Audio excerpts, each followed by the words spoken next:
Love that. Letting go of being right. How many of us always want to be right? Jay is the president of Interfaith Grand River. Its purpose is to reduce the barriers that exist among people of different faith groups, religions, and cultures in our community. He has had a long and winding road through religion and self-knowledge. Most of the journey has been on an inner path and has led him to the work of interfaith action to help humanity flourish. He has been a member of Grand River Unitarian Congregation for over 30 years, and he identifies now as a humanist. So please welcome Jay. Yes.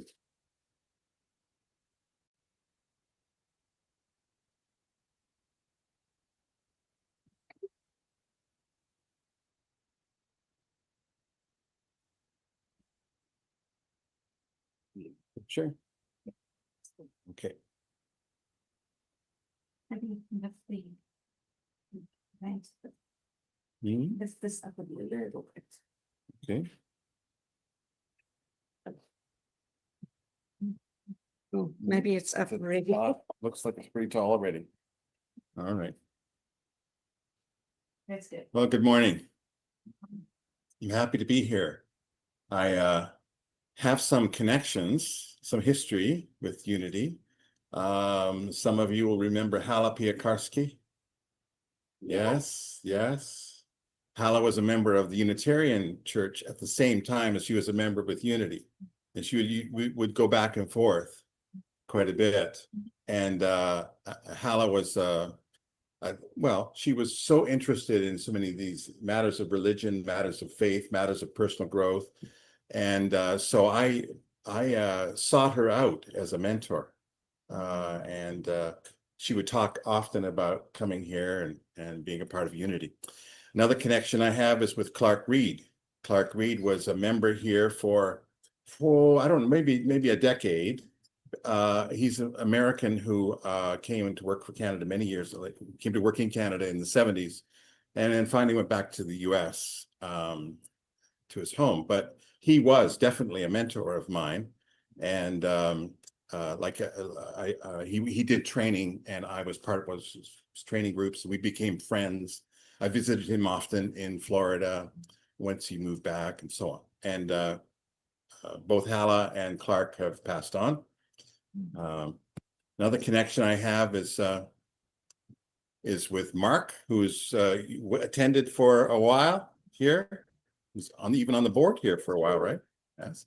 And another connection is Cheryl, because Cheryl attends the Interfaith Grand River meetings that I also am a part of. So those are my connections to you. Thank you. In terms of me, I think that song we just heard is my story. I grew up in a very intense, conservative, fundamentalist, evangelical, Bible-beating family.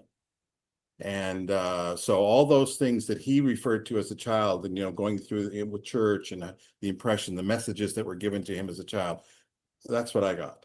And then I have also gone through the process that the author of the song has gone through. Now everything is different. Everything looks different. Everything is holding now. So that's what I would say, that in a nutshell, that's kind of a good description of my own journey as well. So I love that song. I just love it. I'm a singer, guitar playing and singer, and that song is something that I will perform once in a while as well. And Mark and I have sung together often. In fact, twice we have performed at Unity when it was on Queensway. Was it Queensway? Kingsway. Kingfisher Drive. Kingsway Drive. Kingsway Drive. Yeah. Sorry. Yeah. So twice we performed there as a duet as well. So I have, connections with you folks. It's nice to be here. I'm going to start with the meditation. I'm going to use this bell, this Buddhist bell. The bell is going to represent something.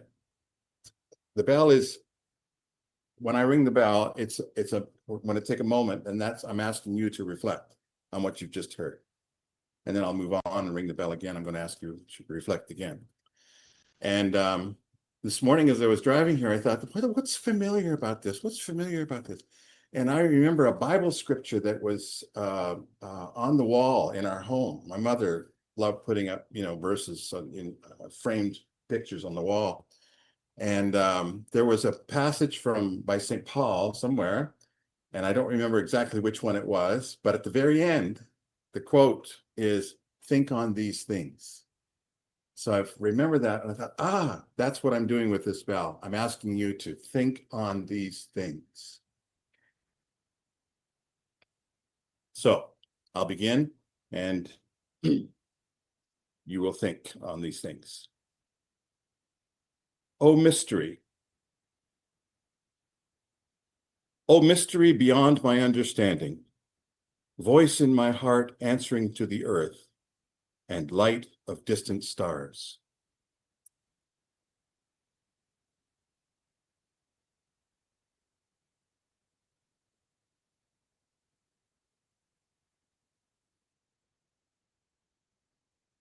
O wonder of the spring, leading the seasons on, the dewdrops sparkling on the web at sunrise, and unseen life moving in depths and shallows of the brook, trembling in raindrops at the edge of eaves, whisper to me of secrets I would know.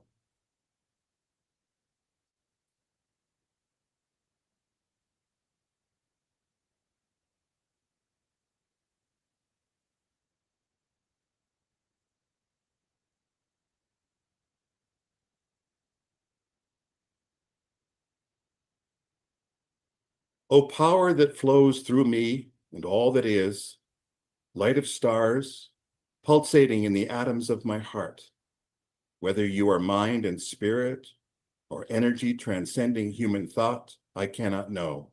And yet I feel that out of pain and sorrow and the toil, through which creation springs from human hands, a force works towards the victory of life, even through the stars.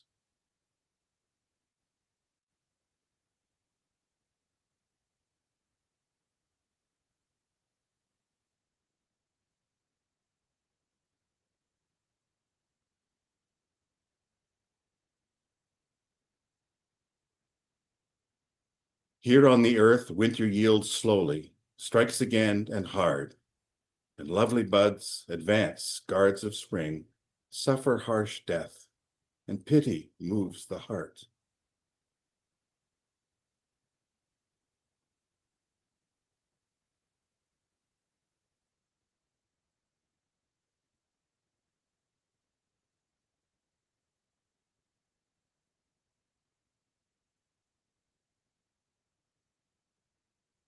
Yet life keeps pulsing on.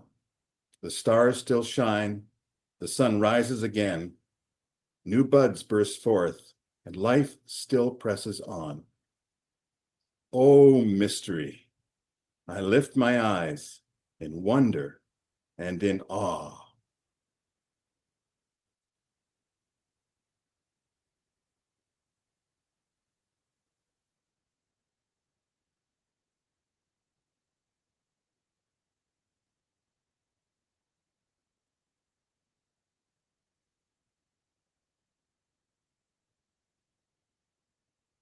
Amen.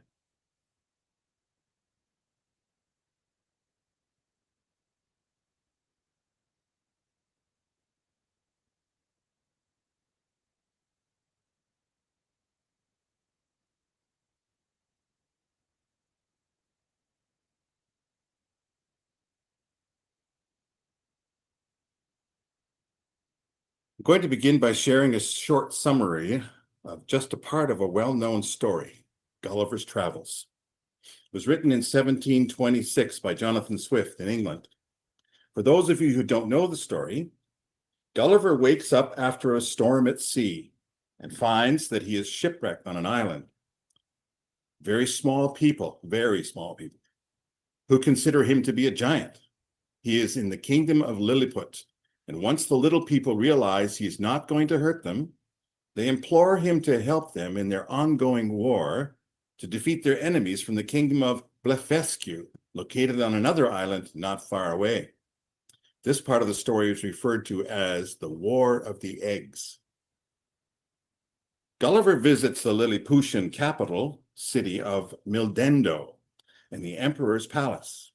He is later visited by Reldressel, an official in the Lilliputian government. Reldressel tells Gulliver about the religious and political divisions that have plagued Lilliput for years, which stems from a disagreement over the correct way to break an egg. According to a Lilliputian philosopher, all true believers break their eggs at the convenient end. Tradition dictates that eggs are to be cracked at their bigger ends. But a Lilliputian emperor passed a law stating eggs could be cracked only on their smaller ends. This outraged the big Indians in Lilliput. Some rebelled and were executed. Others fled to the kingdom of Blefuscu, which led to a series of wars between Blefuscu and Lilliput. Gulliver learned that the rebel big Indians remain in Lilliput and another war is brewing. He agrees to help defend Lilliput against its enemies. So the controversy over which end of the egg is most favorable for breaking is a direct reflection of the conflicts between the Catholics and the Protestant groups in England that at the time of the novel's publication in the early 1700s had destabilized the English government for well over a century. The tradition of cracking eggs at the bigger end is analogous to the traditional Christian teachings of Catholicism. The emperor who passed the law to crack eggs at the smaller end appears to be a reference to Henry VIII's literal break with the Catholic Church and the establishment of the Church of England. The subsequent outrage and rebellion can be traced in English history, and the scenario sets up Blefuscu as a symbol of France, a country to which many persecuted Catholics fled. This highlights how the conflict between two factions of the same religion were based on ultimately arbitrary and insignificant differences, given the numbers of lives lost as a result. Situations like this one occur far too often. We all know of disputes between family members, between friends, between colleagues, between political parties, between nations that are based on very meager issues.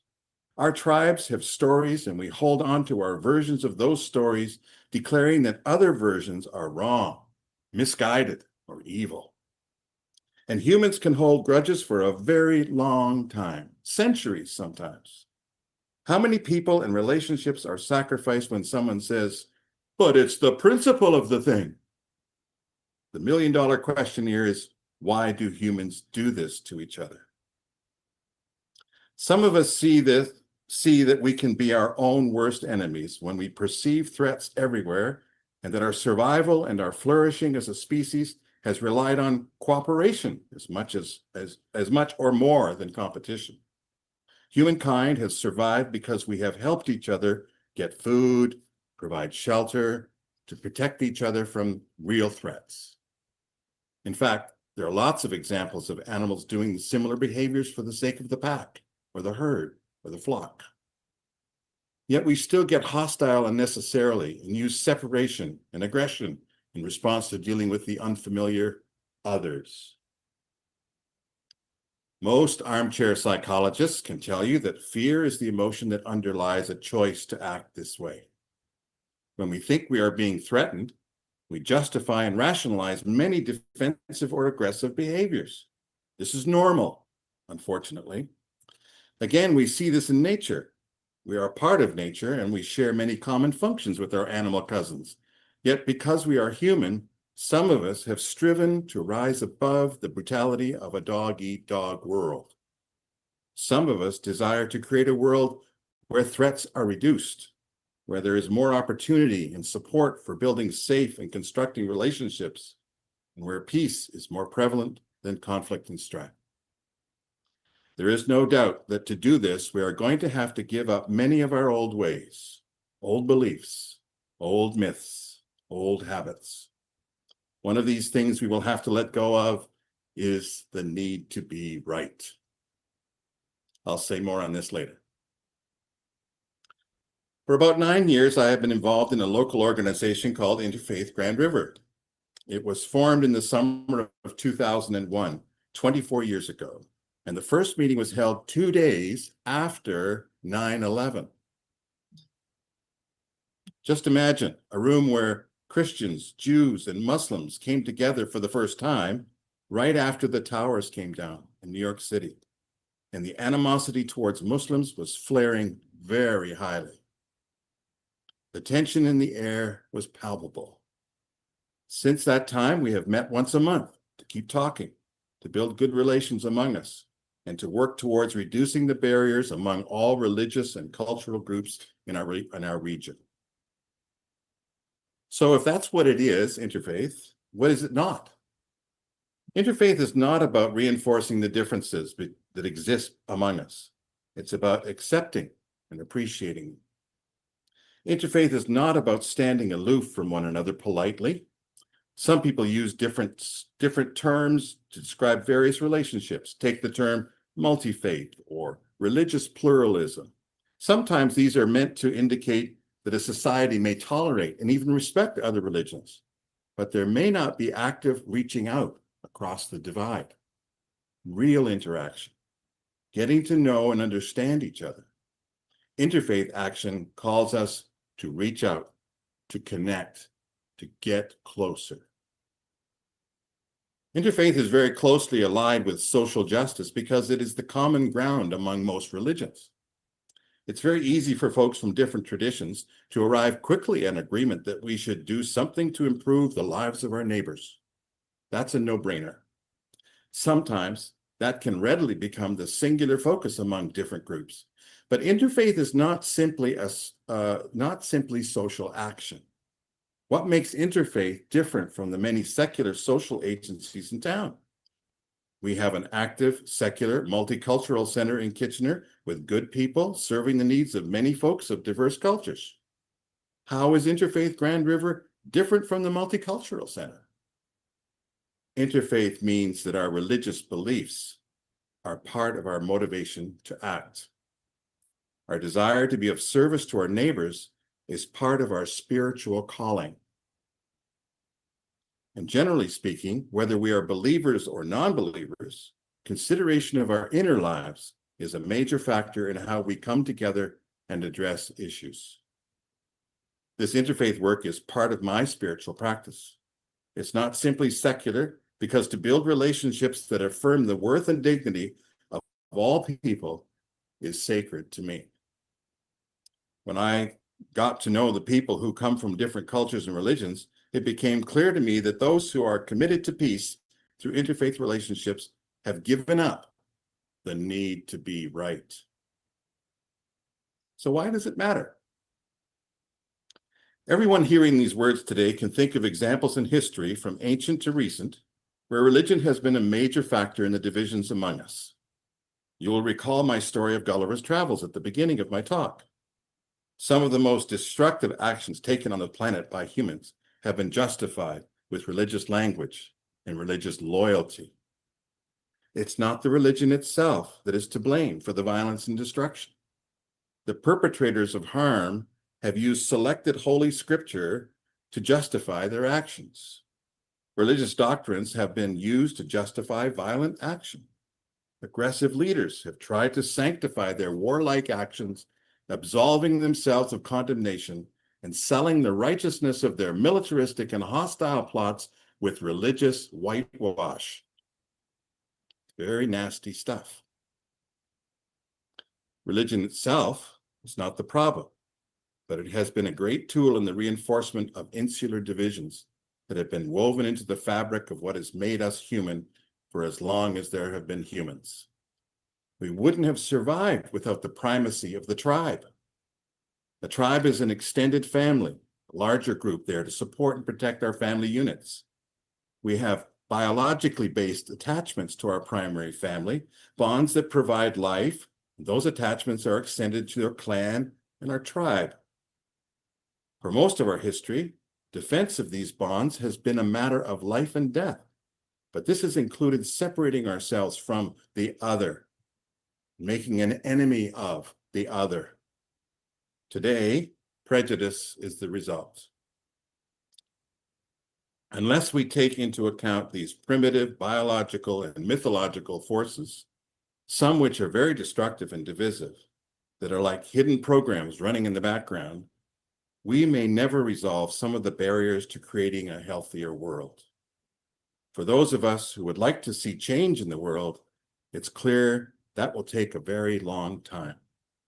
I won't be around to see that, but I recall the axiom, blessed are those who plant trees under whose shade they will never sit. In the meantime, we have hope. Hope is the soil we till.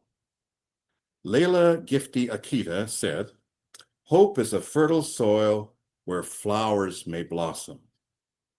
I added the word may because there are no guarantees. But while we do this work of interfaith and we look around once in a while, we can see a little blossom of change, and this is good. It encourages us to keep going. So what are the barriers? It doesn't take too much imagination to speculate about what the barriers might be. The first that jumps out for most people is prejudice. I referred to it earlier as a barrier. I just have to say the word, and most of you can fill in the blanks in an instant. Prejudice between and among people about ethnic, cultural, national, political issues, and so on, is a constant that all of us who want to see progressive change in any area of society must confront continually. Then, like many organizations that have lofty goals and need a lot of sweat equity to achieve them, we find that some interested, sincere people adopt what I call passivity. But there are some good reasons for this passivity. It isn't about laziness, being too busy. Most people are good people and want to see change, but we have been raised with the instruction, do not talk about religion and politics. Why, that's how you make enemies. You'll just make a lot of trouble. So that one's about fear. It's also about a lack of skill. We don't learn how to engage someone in serious matters constructively who is very different from ourselves. No one has shown us how. We just don't have the experience. So that one is about the lack of skill. A third reason has to do with the difficulty so many of us have with letting go of being right. What's your first reaction when you tell someone a very important belief you hold near and dear to your heart, and their response is, oh, you're wrong about that? Many of us get very defensive in that situation. We start to find fault with the other in this confrontation, and we dig in more firmly to defend the rightness of our belief. Letting go of being right is a lot more easily said than done for many of us. So what's reasonable to expect? Recently, I read a very inspiring book. It's called We Need to Build, Field Notes for a Diverse Democracy. It's really a handbook with a lot of suggestions to reach some of the goals I'm talking about here. The author, Eboo Patel, is an American Muslim who created the organization called Interfaith America, which is now nationwide in the US. He was on President Obama's inaugural Faith Council. He said, "We believe Interfaith America should replace our current understanding of America as a Judeo-Christian nation." Wow, that's huge. And it becomes massive when I think about what America is dealing with right now with the religious right and white Christian nationalism. Many of the people who stormed the Capitol in Washington on January 6, 2021, have no doubt that their beloved nation must be preserved as a Judeo-Christian nation, and they're prepared to defend that principle, some with violence. They're not ready to let go of being right. So how do we let go of being right? An early step in this process is to find a way to remove the fear of the other. Well, how? One way is through exposure. We all know stories of people who, once they get to know someone, change their feelings about them. So exposure to the other can help a lot. For instance, I'm very happy to see the schoolyard at my granddaughter's school when I go to pick her up. There's every shade of skin color mixed across the whole pack of energetic, happy children. The proportion of European ethnicity is way down. When I was a child in my elementary school, there were no children of East Asian, South Asian, African, or indigenous ethnicity. In my granddaughter's school, it's a safe bet that the majority of religions and families are something other than Christian, even if it's only the nominal Christians. There's still more of the non-Christian families. This is good, in my opinion. Children grow up with their best friends being something very different from themselves culturally and religiously. They barely notice the differences, and as they become thinking teenagers, they might wonder what all the fuss has been about throughout history. This kind of exposure is good. In Interfaith Grand River, we are exposing ourselves to each other as we get to know each other and find out that the others are wonderful people. It's been massive to me in terms of my spiritual journey to be able to spend time with these people that the majority of my life, I never even knew that they could be so thoughtful, so sincere, so intelligent, so willing to listen and so forth. I've just been affected so much by this experience. Another process to help us let go of being right is through educating our population to understand and apply principles like relativism versus absolutism, like subjectivity versus objectivity, like considering evidence versus prejudice and assumptions. These are critical thinking skills that, when applied, can help us avoid repeating the mistakes of the past based on fear and tradition. Children need to be taught critical thinking skills and base their conclusion on evidence.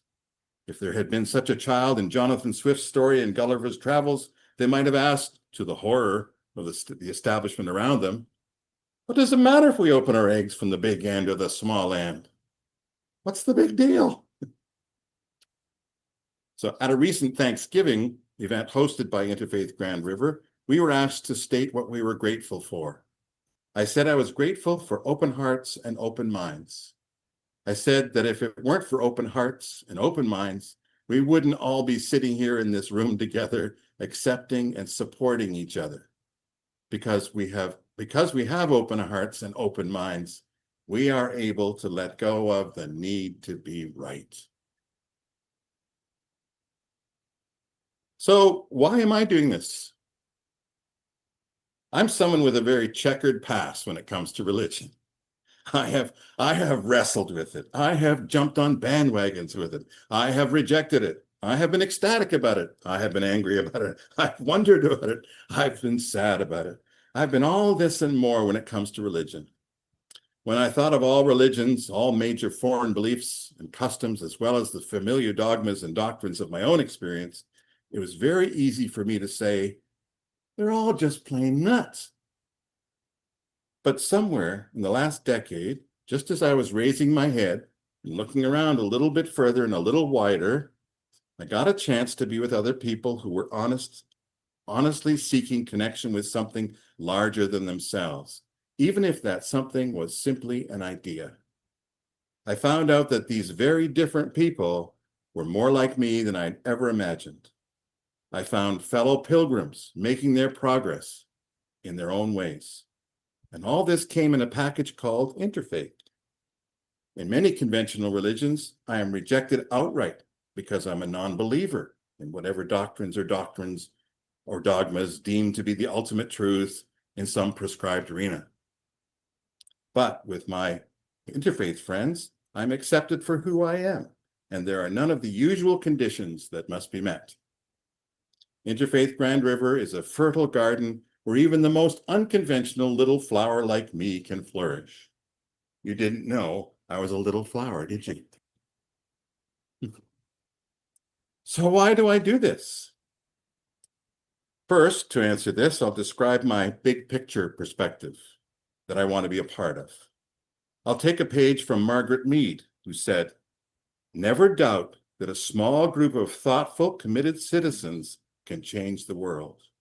In fact, or indeed, it's the only way that it ever has.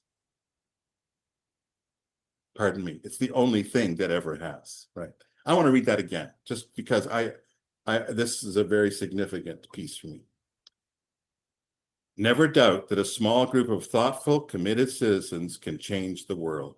Indeed, it's the only thing that ever has. So, Interfaith Grand River is a small group of thoughtful, committed citizens who want to change the world. And I want to be a part of this. And to paraphrase many who have gone before me, I want to change the world even a little bit, one mind at a time, one heart at a time. Second, I'm a Unitarian, and Unitarians like to repeat a well-worn quote, possibly said by a very early Unitarian by the name of Francis David in the 1500s, because it represents us so well. We need not think alike to love alike. Okay, we need not think alike to love alike. I want a t-shirt. I'm gonna get a t-shirt with that on there. So I love this quote. It has Interfaith written all over it. I have this experience every time I sit in a room full of folks at an Interfaith Grand River meeting. We need not think alike to love alike. I said that prejudice is a constant, whether conscious or unconscious, and we must confront it continually. Another is passivity among the citizenry based in fear of the unknown, and based in a lack of skill in communicating and problem solving with people of different cultures. Finally, because of our tribal solidarity and survival, we are so reluctant to let go of being right. I have found that once I realized that I was safe and that other people thinking, feeling, and believing differently did not threaten me, I discovered that letting others be right for themselves is okay. In fact, it's more than okay. I see that they are okay, not just their thoughts, with their beliefs. Them, as human beings, they're okay. And that builds the bonds that helps humanity flourish and bring peace. I talked about the good reasons the message of interfaith action is a great fit with my spiritual journey, and I tied it together with the universal message of love. I'm interested in using love as a verb here today. Love is action, and interfaith action is one of the many ways we can be loving. The last thing I'll say is this: to love takes courage. To offer love through interfaith action takes courage to reach out to others you aren't familiar with, to take risks by expressing opinions that may not be popular, and to stand in solidarity with those with whom you may not agree. Remember, we don't have to be right. We can let go of the need to be right. We can let others be right for themselves. We need not think alike to love alike. Loving is good. Good for yourself, good for others, and good for humanity. Do it. Thank you.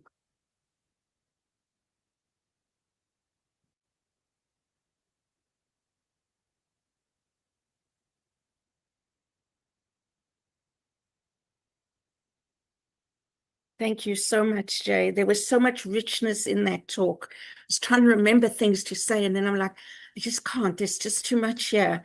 But I do remember what you said about we need not think alike to love alike, which I just love. I just think that's beautiful. And loving is important because, you know, as we say, love can heal the world, right? So thank you so much.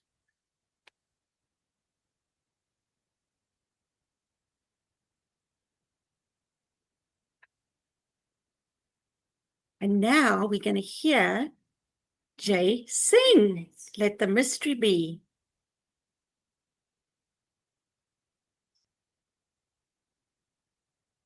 Oh,